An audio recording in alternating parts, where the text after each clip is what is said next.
Hey guys, David Sladewski here. In this video, I'm going to show what you can do to master the listing presentation and appointment to become a top listing agent very quickly in your office. If you haven't seen my channel before, I am dedicated to the art of prospecting and helping realtors grow and prosper in this business. The first thing to focus on is the power of authenticity, being authentic and true to yourself. I have clients tell me all the time, I don't sound like the cliche salesperson we all think about. That guy who comes in there all high energy, upbeat. I'm not that guy. I'm a very low energy person, and I don't try to put on a facade of convincing them that I am that cliche salesperson that we all think about. So be authentic and true to yourself when communicating to the client. The second thing is starting at a place of value. Now, this could be as simple as, not BSing the consumer or client that their house is worth way more than it is just to get the listing appointment. That's not starting at a place of value. That's trying to convince somebody to work with you. Never try to convince somebody. You're always trying to focus on their specific needs to provide value and solve a problem to that client. The third thing is having a client-centered approach. So when I'm communicating with a client, I'm uncovering their motivation and what their needs are.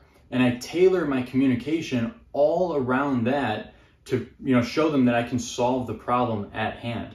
So always come in at a place of having a client-centered approach, trying to solve their problems.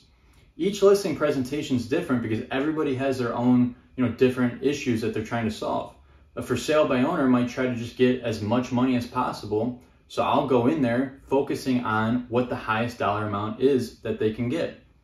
So you always got to tailor this and have a client-centered approach in your mind. The fourth thing is having systems and support that provide value to the client or consumer. So when I'm talking to somebody, I explain to them that the systems I have in place make this process extremely easy for them. These systems include, communication throughout the entire process. I keep them updated constantly, and I send them an immediate email notification, and I call them later that day when anything happens in the sales process. So they're always communicated with. They don't feel out of the dark or out of the know as to what's going on. So always have show them the systems and supports that you have for that client. The next thing I do is I'll break down the sales process for the client in 4 steps. I explain to them that, the first step is getting the highest possible offer with the most qualified buyer. Now, how can you do this? Well, you market the property in the best light possible. Put it on the MLS, you get mass exposure. So we get the best client at the highest possible price. The next step is the inspection contingency. So what we can do to mitigate the risk of having, not a clean ROC come back is I clearly communicate upfront before any inspection happens what repairs have been made to the property and what is known and needed to be done on the property. So this way, this mitigates all risk of having any potential credits come back or anything that we don't want to have happen within the inspection contingency period. The third main step is the appraisal.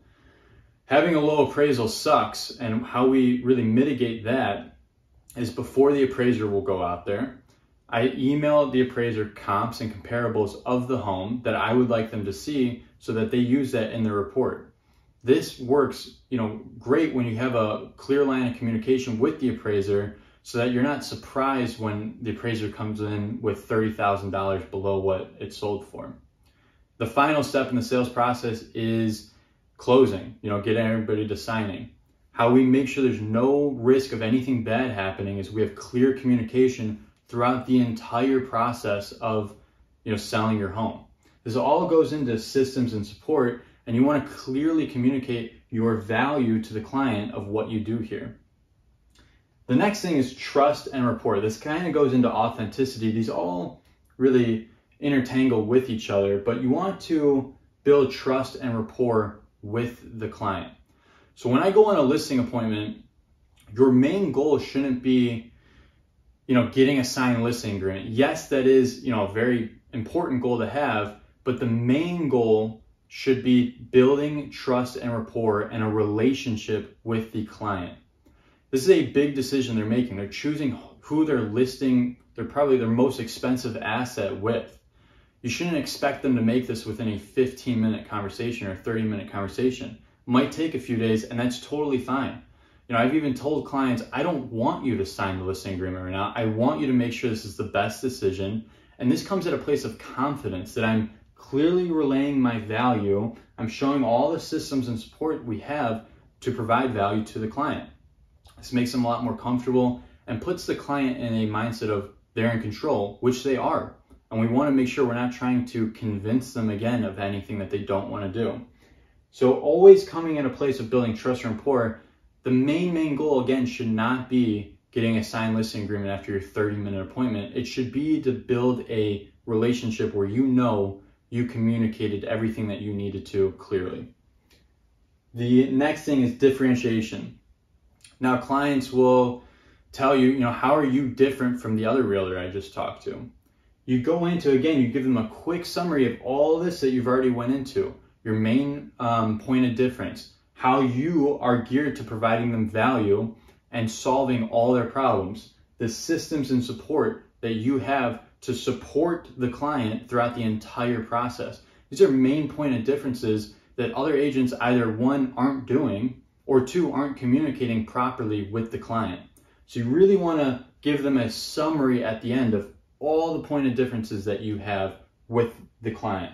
The seventh thing is visual aids and examples. What does this mean? When I go on a listing appointment, I provide, say it's a for sale by owner that I'm trying to get them to list, and I got the listing appointment. When I talk to them at the end, I will show them a previous for sale by owner that I have worked with.